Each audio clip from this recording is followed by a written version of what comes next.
안녕하세요 여러분. 저는 한양대학교 정치외교학과에 재학 중인 박소희라고 합니다.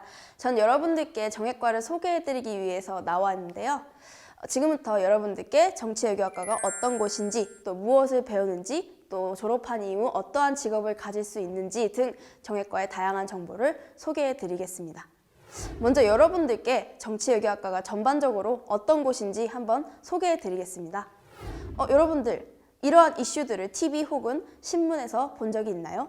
정치에 관심이 있는 친구들이라면 이 이슈들에 대해서는 한 번쯤 관심을 가지고 클릭을 해보았을 것입니다.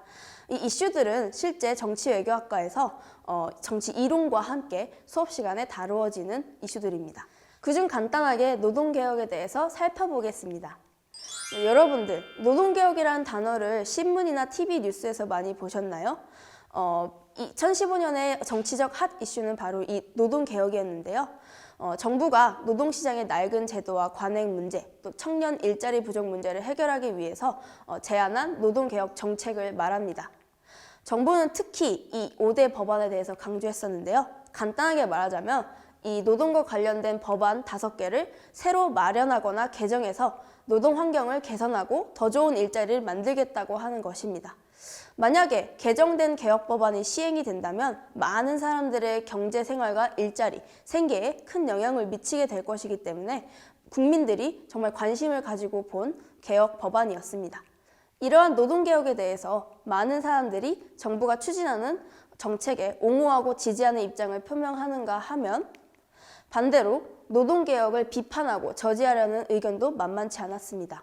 여러 시민단체와 노조들은 집회와 시위를 통해 자신의 의사를 강하게 표현하고 반대 의견을 표명하였습니다. 특히 이 노동개혁에 대한 강한 반대 표명은 이렇게 민중총궐기라는 대규모 시위로까지 번지기도 했습니다.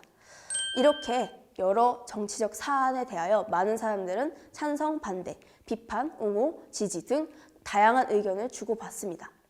앞에서 보셨다시피 사람들은 시위, 글쓰기 등을 통해 자신의 의견을 강하게 표출하기도 하고요. 나의 의견을 대변해줄 정치인을 고심해서 뽑기도 합니다.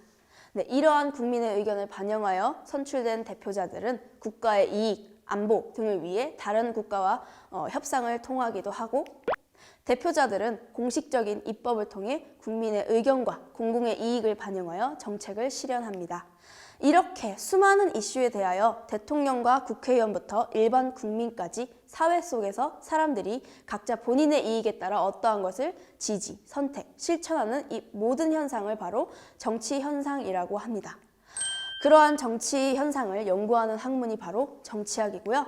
정치외교학과는 간단하게 바로 이 정치학을 공부하고 고민하는 곳이라고 할 수 있습니다. 네, 방금 보셨다시피 정외과는 정치학을 공부하는 곳인데요. 그렇다면 이 정치학에는 어떠한 내용이 들어가 있을까요?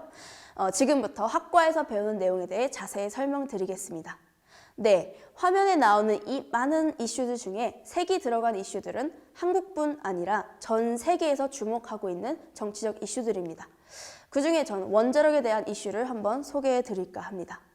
전 세계에서 주목하고 있는 가장 주요 이슈 중에 하나가 바로 이 원자력에 관한 이슈인데요. 2차 세계대전 때 미국이 일본 열도에 원자력 폭탄을 투하함으로써 전쟁이 종결이 되었습니다. 그러나 전쟁은 종결되었지만 일본은 아직까지도 그 심각한 후유증을 겪고 있는 상태입니다. 또한 1970년 냉전체제 때에는 미국과 소련을 중심으로 많은 국가들이 국가 안보를 위해 원자력에 관한 무기를 개발하기 위한 박차를 가했는데요. 이러한 사태들에 대한 우려의 목소리가 커지자 많은 국가들의 무분별한 원자력 사용을 방지하기 위해 국제원자력기구가 출범하게 되었습니다. 즉, 원자력 남용을 방지하고 환경, 에너지 등 우리에게 필요한 쪽으로만 이용하자라는 취지로 이 기구가 설립되었던 것이죠. 현재 우리나라도 가입이 되어 있는데요. 원자력에 관한 피해는 한 국가가 아닌 전 세계적으로 민감한 사항이니만큼 원자력을 이용하는 국가들이 다 함께 다뤄야 하는 이슈인 것이죠. 이렇게 정치적 이슈는 한 국가에서만 다루어질 수 없게 되는 경우가 많습니다. 여러 국가의 정치적인 상황과 이해관계, 또 국가 간의 역사 등을 고려하여 정치 상황에 대처해야 하는 것이죠. 정외과에선 이렇게 앞서 살펴본 노동개혁과 같은 국가 내 정치 현상을 넘어 뭐 안보나 환경, 무역, 원조 등의 다양하게 발생하는 국가 간 정치 형상을 폭넓고 깊게 공부합니다. 즉, 정치와 외교의 사이를 오가며 그 상관관계를 연구하는 거죠. 이를 구체적인 커리큘럼으로 알려드리면 이렇습니다.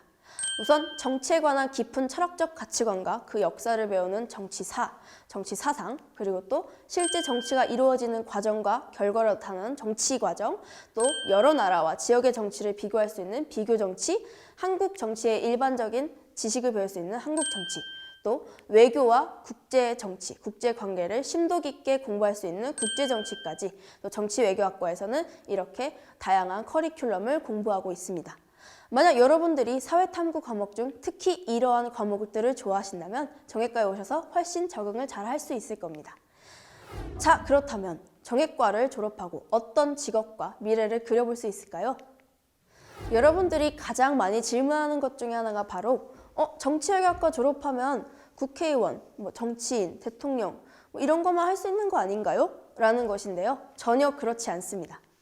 정외과를 졸업하게 된다면 정관계부터 언론계, 학계 등 정말 다양한 미래를 꿈꿀 수 있습니다.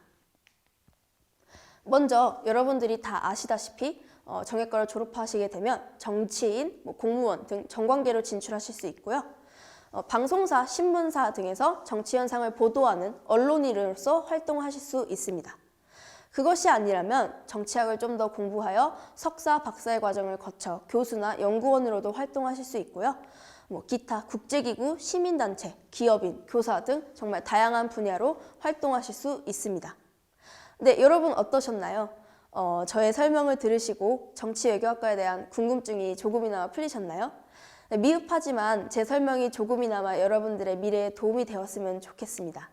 네, 마지막으로 여러분들께 시 한 편 소개해드릴까 합니다. 샤를 보들레르라는 프랑스 시인은 시간에 쫓기지 않으려면 원하는 무엇인가에 대해 늘 취해 있어야 한다는 시를 썼습니다. 사실 이 영상을 보는 많은 친구들이 과뿐만이 아닌 대학 입시에 대한 부담감을 안고 있을 텐데요. 저는 여러분들이 어느 과를 선택하고 어느 삶을 살던 본인이 꿈꾸는 미래에 대한 열정에 취하는 삶을 살길 응원합니다. 감사합니다.